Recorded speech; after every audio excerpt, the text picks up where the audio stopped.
एक बार की बात है, एक छोटे से गांव में एक लड़का रहता था जिसका नाम सोनू था। सोनू एक बहुत ही अच्छा लड़का था। वह पढ़ाई में होशियार था और खेलकूद में भी माहिर था। सोनू के माता पिता उसे बहुत प्यार करते थे और उसकी हर जरूरत का ध्यान रखते थे।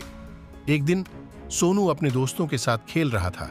खेलते खेलते वह एक सुनसान जंगल में चला गया। जंगल में सोनू को एक पुराना मंदिर दिखाई दिया। सोनू मंदिर के अंदर गया। मंदिर बहुत ही सुंदर था। मंदिर में एक बड़ी सी घंटी थी। सोनू ने घंटी बजाई। घंटी बजते ही मंदिर में एक रहस्यमय आवाज गूंज उठी। आवाज ने कहा, हे सोनू, मैं तुम्हें 1 मिनट का रहस्य बताऊंगा। अगर तुम इस रहस्य को 1 मिनट के अंदर समझ गए तो मैं तुम्हें एक वरदान दूंगा। सोनू को यह सुनकर बहुत खुशी हुई। उसने सोचा कि वह इस रहस्य को जरूर समझ जाएगा। उसने कहा, मैं तैयार हूं, आप मुझे रहस्य बता दीजिए। आवाज ने कहा, सोनू, मैं तुम्हें 1 मिनट का रहस्य बताऊंगा, लेकिन इस रहस्य को समझने के लिए तुम्हें 1 मिनट के अंदर यह करना होगा। 1, तुम्हें एक पेड़ से एक पत्ती उतारनी होगी। 2, तुम्हें पत्ती को हवा में फेंकना होगा।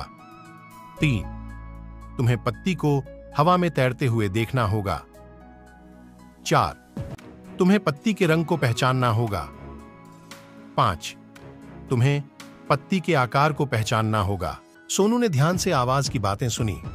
फिर उसने एक पेड़ से एक पत्ती उतार ली, पत्ती को हवा में फेंका। पत्ती हवा में तैरने लगी। सोनू ने पत्ती का रंग देखा। पत्ती का रंग हरा था। सोनू ने पत्ती का आकार देखा। पत्ती का आकार गोल था। सोनू ने 1 मिनट के अंदर ही रहस्य को समझ लिया। उसने आवाज से कहा, मैंने रहस्य समझ लिया। पत्ती का रंग हरा है और आकार गोल है। आवाज ने कहा, वाह सोनू, तुमने बहुत जल्दी रहस्य को समझ लिया। तुम एक बहुत ही होशियार लड़के हो। मैं तुम्हें एक वरदान देता हूं। तुम जो भी चाहोगे मैं तुम्हें वही दूंगा। सोनू ने सोचा कि उसे क्या वरदान लेना चाहिए।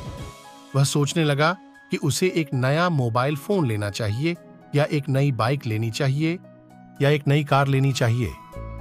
अचानक सोनू की नजर मंदिर में एक गरीब और भूखे बच्चे पर पड़ी। बच्चा रो रहा था। सोनू ने बच्चे को देखा और सोचा कि मैं इस बच्चे को भूखे से बचाऊंगा। सोनू ने आवाज से कहा, मैं इस बच्चे को भूखे से बचाना चाहता हूं। मैं उसे खाना और कपड़े देना चाहता हूं। आवाज ने कहा, वाह सोनू, तुम्हारा यह विचार बहुत ही अच्छा है। मैं तुम्हारी इच्छा पूरी करता हूं। आवाज के कहने से ही बच्चे के सामने एक टेबल आ गया। टेबल पर बहुत सारा खाना और कपड़े रखे थे। बच्चा बहुत खुश हुआ। उसने खाना खाया और कपड़े पहने। सोनू ने बच्चे को खाना खिलाया और कपड़े पहनाए। बच्चे ने सोनू को धन्यवाद दिया। सोनू ने आवाज से कहा, धन्यवाद, आपने मेरी इच्छा पूरी की। मैं बहुत खुश हूं। आवाज ने कहा, तुम खुश रहो, हमेशा दूसरों की मदद करो। आवाज के कहने के साथ ही मंदिर से एक रोशनी निकली और आवाज गायब हो गई। सोनू मंदिर से बाहर निकला और अपने दोस्तों के साथ घर चला गया।